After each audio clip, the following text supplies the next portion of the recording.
अध्यात्म विज्ञान कोई धर्म या संप्रदाय नहीं है। ये स्पिरिचुअल साइंस है जो कुदरत के कानून पर आधारित है।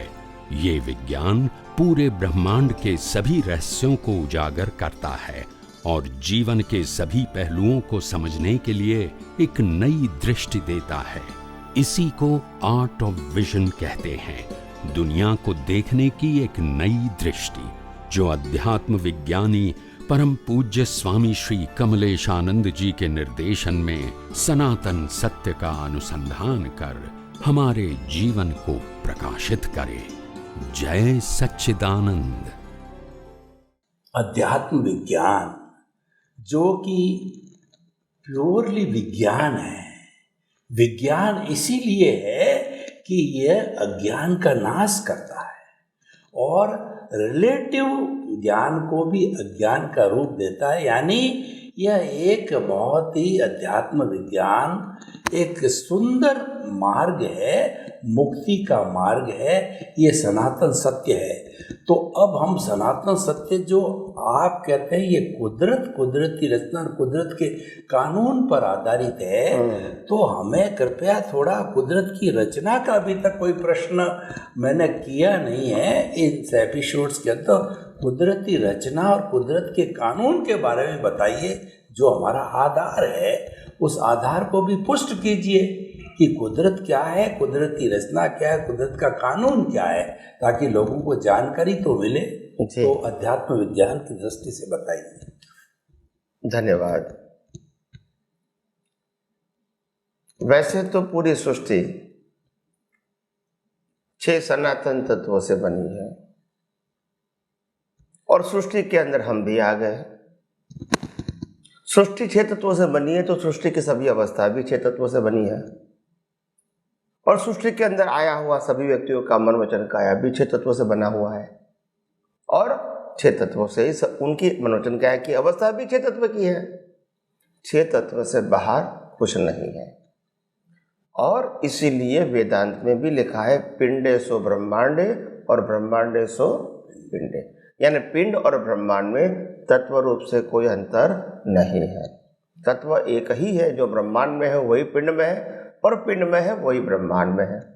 मगर जो लोग ये सनातन तत्व को जान लिया, जिससे अवस्थाएं बनती है, उसके पीछे कुदरती कानून को जान लिया, जिस कानून के आधार से कुदरती रचना होती है, तो तत्व और कानून जान लिया, फिर उसको मालूम होता है कि ये दुनिया कुदरत की थी, है और रहेगी। हमारा मनोवचन का भी कुदरत का था, है और रहेगा और हमारे सत्ता संपत्ति संबंध साधन कुदरत का था, है और रहेगा। हम तो भुगतान करते हैं, कभी मालिक की कर ही नहीं सकते, क्योंकि पहले भी कुदरत का था और बाद में भी कुदरत का रहेगा। तो फिर अपने आप व्यक्ति के दृष्टि में से मोह खत्म हो जाता है कि मेरे को इस दुनिया में से कुछ पाना है और जो पाया है वो चला जाएगा। ये दोनों प्रश्न नहीं रहेंगे, क्योंकि पाना है बिना हिसाब तो मिलेगा नहीं, और अगर पाया हुआ चला जाएगा तो वो तो कुदरत का था, कुदरत का है और कुदरत के पास रहेगा। तुमको तो भुगतान के लिए मिला है, मालिकी के लिए नहीं मिला है। आप मानते हैं मैं मालिक हूं, यही तो अज्ञानता है। आप मालिक नहीं हो। आपके पास जो पैसा आया पहले दूसरे के पास था, उससे पहले तीसरे के पास था, और तुम्हारे पास आने के बाद भी आगे लोगों के पास सेम मनी जाएगा। तो आप मालिक कैसे हो सकते हैं? आप इन बिटवीन यूजर है, ओनर नहीं है। बंगला, मोटर, गाड़ी सबके हम यूजर हैं, ओनर नहीं है। हर चीजों का हम मालिक नहीं है, उपभोक्ता है। मगर हम अज्ञानता से मालिक हो जाते हैं क्योंकि हम सनातन सत्य को नहीं जानते। तो सबसे पहली बात, 6 सनातन तत्वों से कुदरत बनी है। वो 6 सनातन तत्व क्या है? एक तत्व है आत्मा, जिसको हम चेतन तत्व बोलते हैं। चेतन तत्व वो सनातन है क्योंकि चेतन का जन्म जीवन मृत्यु नहीं है, जिसको हम आत्मा भी बोल सकते हैं, शुद्ध आत्मा भी बोल सकते हैं, जो सबके अंदर है। कोई उसको माने या न माने। चेतन के पास ही ज्ञान है, चेतन के पास क्रिया करने का गुण नहीं है, मगर चेतन की हाजिरी में कर्म बनते हैं और कर्म निकलते हैं। चार्ज भी होता है, डिस्चार्ज भी होता है, कर्म बनते भी हैं और कर्म समाप्त भी होते हैं। बिना चेतन की हाजिरी न कर्म बनते हैं न समाप्त होते हैं। कर्म अगर आत्मा नहीं है तो शरीर को मर्दा कहेगा, इसको कर्म बना भी नहीं सकता है शरीर, और कर्मों के भुगतान भी नहीं कर सकता है। तो बिना आत्मा की हाजिरी कर्म बनते भी नहीं है और भुगतान भी नहीं है, मगर आत्मा is a catalyst all the times. दूसरा है जड़ तत्व। जड़ तत्व, वो जड़ तत्व क्या है? ये 5 इंद्रियों से जो दुनिया सृष्टि अनुभव में आती है शरीर सहित, ये सब जड़ तत्व है। जड़ तत्व का मतलब होता है जो अवस्था परमाणुओं से बनी है, उसकी उत्पत्ति और नाश है, वो सब जड़ तत्व का ही तो प्रभाव है। तत्व का नाश नहीं होता है, अवस्थाओं का नाश होता है, मगर वो अवस्था तत्वों से बनी हुई है। यह शरीर तत्व से बना हुआ है, अवस्था के रूप में टेम्पररी है, तत्व के रूप में परमानेंट है। ये जो मकान सब दिखता है वो अवस्था है, तत्व परमानेंट है, अवस्था टेम्पररी है। तो दूसरा है जड़ तत्व, पहला चेतन तत्व, दूसरा जड़ तत्व। तीसरा तत्व है गति सहायक। जड़ तत्व को गति देने के लिए गति सहायक है। जड़ तत्व जो अवस्था के रूप में है, इनको गति चाहिए। जिससे पृथ्वी घूमती है, ग्रह घूमते हैं, नक्षत्र घूमते हैं, सूर्य घूमता है, चंद्र घूमता है, हवा घूमती है, इंसान घूमते हैं, एनिमल घूमता है, और शरीर के अंदर ब्लड सर्कुलेशन, ब्रीदिंग, ये सब कुछ मूवमेंट है। हाथ पांव हिलाना, चलना, दौड़ना, काम काज करना, ये सब मूवमेंट है। और मूवमेंट है तभी लाइव लगता है, मूवमेंट नहीं है तो जड़ है। तो ये गति सहायक तत्व सभी को गति देता है और तभी वो मूव होता है। मगर ये तत्व है, अवस्था के रूप में टेम्पररी रूल है, तत्व के रूप में परमानेंट है, और पूरे ब्रह्मांड में ये तत्व छाया हुआ है। एक जगह पे नहीं है, हर जगह पे है। चौथा तत्व है स्थिति सहायक। स्थिति सहायक और गति सहायक दोनों को रिलेटेड है। अगर सड़क स्थिति सहायक है तो उसके ऊपर चलने वाले वाहन और इंसान गति सहायक है। अगर हमारे बॉडी के ऑर्गन स्थिति सहायक है तो ब्लड सर्कुलेशन एंड ब्रीदिंग गति सहायक है। दोनों गति सहायक नहीं हो सकते हैं। समझ में आया? तो दुनिया के अंदर जो स्पेस है वो स्थिति सहायक है, और स्पेस के अंदर अवस्थाएं गति सहायक है, पृथ्वी, ग्रह, नक्षत्र सब। तो बात को ये समझना है, ये बहुत बहुत विशाल दृष्टि से विज्ञान को समझना पड़ेगा।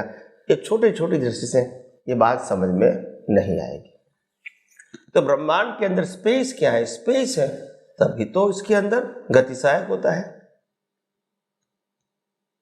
स्पेस मूव नहीं करती, स्पेस तो स्थिर रहेगी, उसमें अवस्थाएं, साधने, जीव, व्यक्ति मूव करता रहेगा।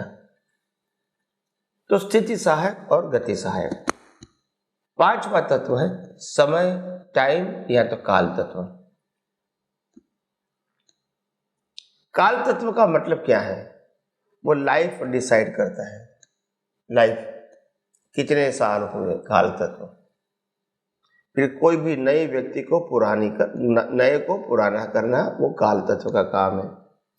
जन्म देने वाले को मृत्यु देना काल तत्व का काम है। बीज को फल देना काल तत्व का काम है। समय तत्व, और समय तत्व नहीं होता है तो हम इसको नाप नहीं सकते, और इसीलिए कर्मों की भुगतान भी समय तत्व से जुड़ी हुई। कब मिलेगा? तो ड्यू डेट, जीव केवल ज्ञान प्राप्त करेगा तो ड्यू डेट, सिद्ध क्षेत्र में जाएगा तो ड्यू डेट। तो इन क्योंकि संसार में तो ये समय तत्व लागू होगा ही। जब संसार से आत्मा जब सिद्ध क्षेत्र में चले जाता है, वहाँ समय तत्व नहीं है, जरूरत भी नहीं है, क्योंकि अवस्था भी नहीं है। तो हाँ, रिलेटिव सत्य ही नहीं है, जड़ तत्व ही नहीं है।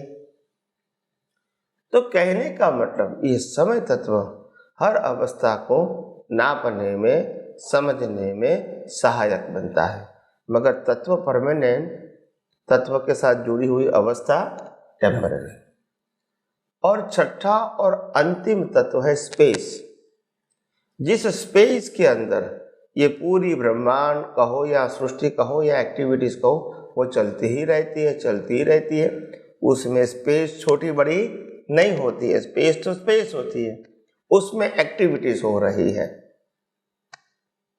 और वो एक्टिविटीज जो हो रही है, वो सभी एक्टिविटीज का कंट्रोलर कुदरत है, सभी एक्टिविटीज का क्रिएटर कुदरत है, और सभी एक्टिविटीज का अंत भी कुदरत लाता है।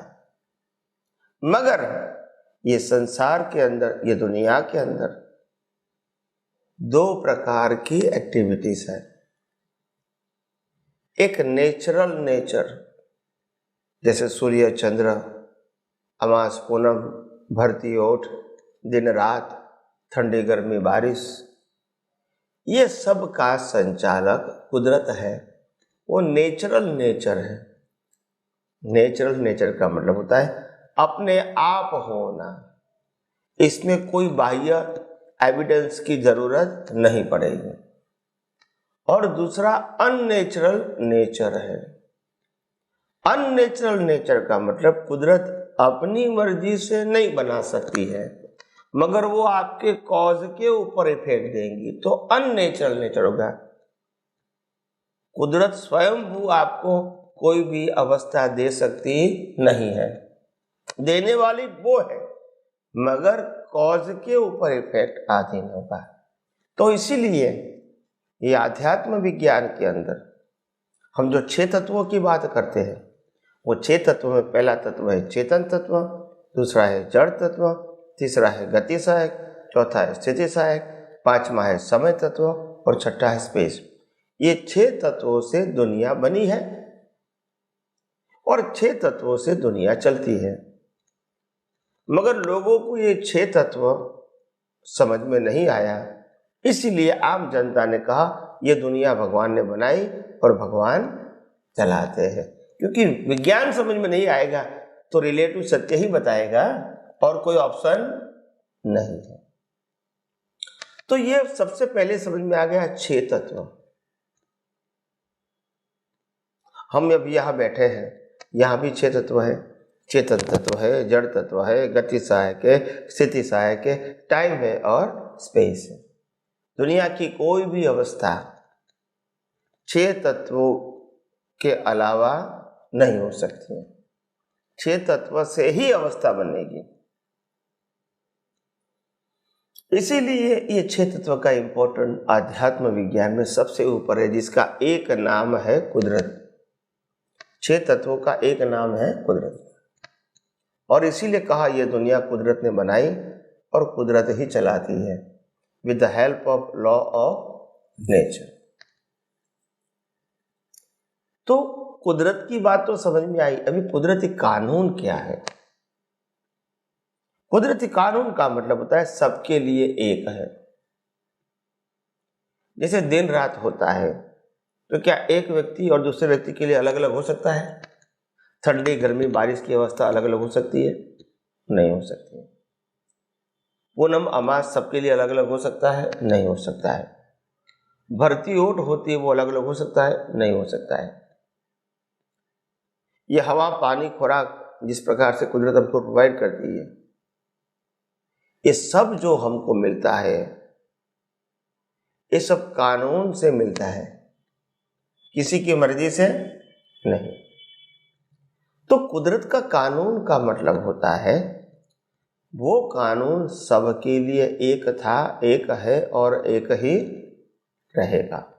ये दुनिया के अंदर जहाँ तक अज्ञान है, जो दुनिया कुदरत की थी, कुदरत की है और कुदरत के पास रहेगी, और साधन संपत्ति सत्ता और संबंध सब कुदरत का ही था, है और रहेगा।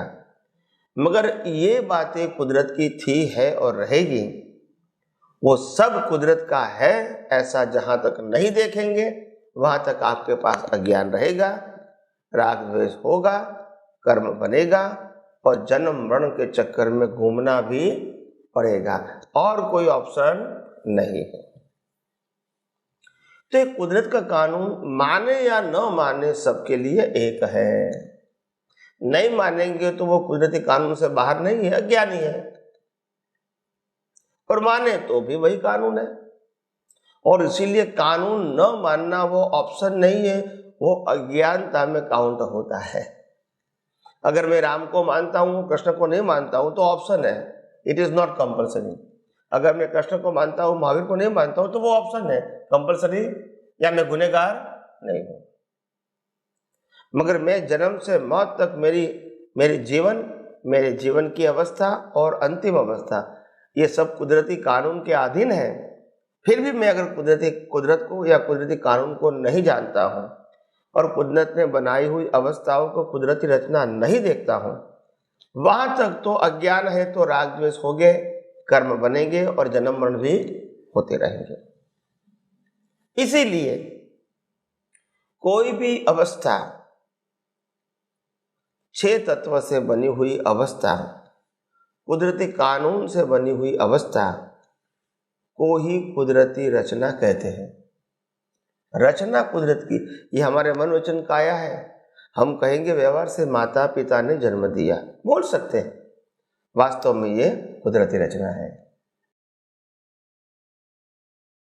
तो कोई भी अवस्था, जन्म से मौत तक की किसी की भी अवस्था कुदरती रचना से बाहर नहीं हो सकती है।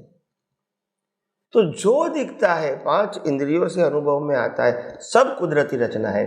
और वो कुदरती रचना कुदरती कानून से और 6 तत्वों से ये अवस्था बनी हुई है, जिसकी बिगिनिंग और एंड होती है, मगर तत्व के रूप में परमानेंट है और कानून के रूप में परमानेंट है। और सभी अवस्थाओं को कुदरती रचना देखना, वो हमारी दृष्टि होनी चाहिए। सब अवस्था, अगर लाखों लोगों का जन्म होता है तो भी कुदरती रचना है, और लाखों लोगों का नाश होता है तो भी कुदरती रचना है। क्योंकि जन्म जीवन मृत्यु ये सब कुदरत के हाथ में है। हम व्यवहार से संख्या कम हुई ज़्यादा हुई ऐसा बोल सकते हैं, वास्तव में कम ज़्यादा होती नहीं है, अवस्था परिवर्तन होती है।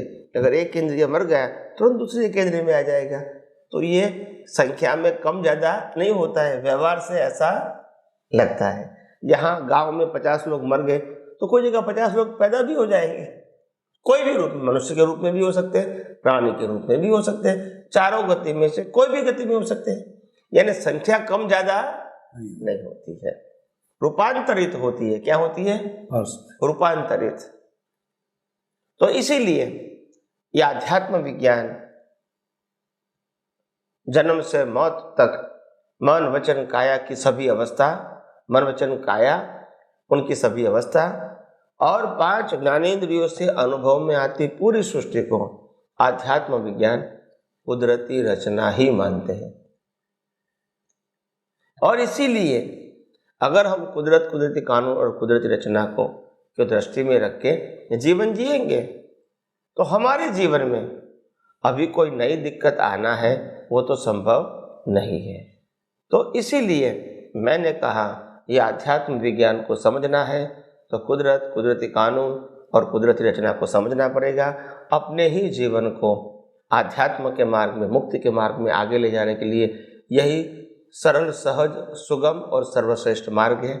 आइए हम इसी मार्ग को आगे जाके यथार्थ फॉर्म में समझने की कोशिश करें और अपना जीवन धन्य बनाएं। स्वामी जी, आपका बहुत बहुत धन्यवाद।